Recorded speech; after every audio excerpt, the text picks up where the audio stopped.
প্রতিদিনের খাবারে ব্যবহৃত মশলাও আজকাল আর নিরাপদ নয়, কারণ মরিচের নামে খাওয়ানো হচ্ছে ইটের গুঁড়া। বাজারে যে মরিচের গুঁড়া বিক্রি হচ্ছে তার একটা বড় অংশ আসলে মরিচই নয়, ইটের গুঁড়া, টেক্সটাইলের বিষাক্ত রং এবং কাঠের ভুসির মারাত্মক মিশ্রণ। শুধু তাই নয়, বাজারের 90% মশলায় ভেজাল। মশলায় মেশানো হচ্ছে ইটের গুঁড়া, টেক্সটাইলের ক্ষতিকারক রং, কাঠের ভুসি, চালের তুষ, সিঁদুর, পচা গম, ভুট্টা, ঘাসের বীজ ও গাছের গুঁড়া। অসাধু ব্যবসায়ীরা এসব বিষাক্ত উপাদান মিশিয়ে খোলা বাজার এবং প্যাকেটজাত আকারে সারা দেশে সরবরাহ করছে। দেশ জুড়ে ভয়ঙ্করভাবে ছড়িয়ে পড়েছে মশলায় ভেজালের মহামারী। বাজারের অন্তত 90% মশলাই এখন কোনো না কোনোভাবে ভেজাল। রাজধানীর কাউরান বাজার, মোহাম্মদপুর, কল্যাণপুর, মিরপুর সহ বেশ কিছু এলাকায় গড়ে উঠেছে গোপন ভেজাল কারখানা, যেখানে প্রতিদিন টনকে টন মশলা উৎপাদন হচ্ছে। কিন্তু তা আসলে মৃত্যুর অন্য নাম। অনুসন্ধানে উঠে এসেছে আরও ভয়াবহ সব তথ্য। মরিচের গুঁড়ায় মেশানো হচ্ছে লাল ইটের গুঁড়া, চালের তুষ, কাপড়ের রং, পচা গম, পচা মরিচ, এমনকি ঘাসের বীজ আর সিঁদুর।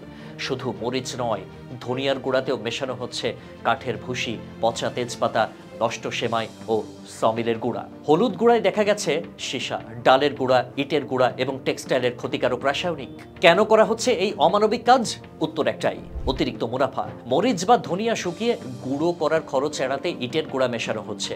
রং ঠিক রাখতে কাপড়ের জন্য ব্যবহৃত টেক্সটাইল ডাই ব্যবহার করা হচ্ছে, যা সরাসরি শরীরের কোষ ধ্বংস করে। খাবারের গন্ধ ঠিক রাখতে মেশানো হচ্ছে বিভিন্ন ধরনের কেমিক্যাল। এসব মিলিয়ে যা তৈরি হয় তা মশলা নয়, এক একটি স্লো পয়জন।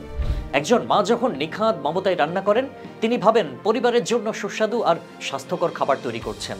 কিন্তু দুঃখজনক বাস্তবতা হলো, তার অজান্তেই প্রতিদিন সে স্বামী, সন্তান, বাবা, মায়ের শরীরে ঢুকিয়ে দিচ্ছেন মৃত্যুর বীজ। বাইরে থেকে দেখে কিছুই বোঝা যায় না, কিন্তু শরীরের ভেতর থেকে ধীরে ধীরে সৃষ্টি হচ্ছে ক্ষত, গ্যাস্ট্রিকের ব্যথা, আলসার, লিভারের ক্ষতি, কিডনির বিকলতা এবং শেষ পর্যন্ত ক্যান্সার। বিশেষজ্ঞ চিকিৎসকরা বলছেন, টেক্সটাইল রং জাতীয় রাসায়নিক খেলে পাকস্থলীর ভেতরে টিস্যু নষ্ট হয়, গ্যাস্ট্রিকের সমস্যা বাড়ে, আলসার হয়।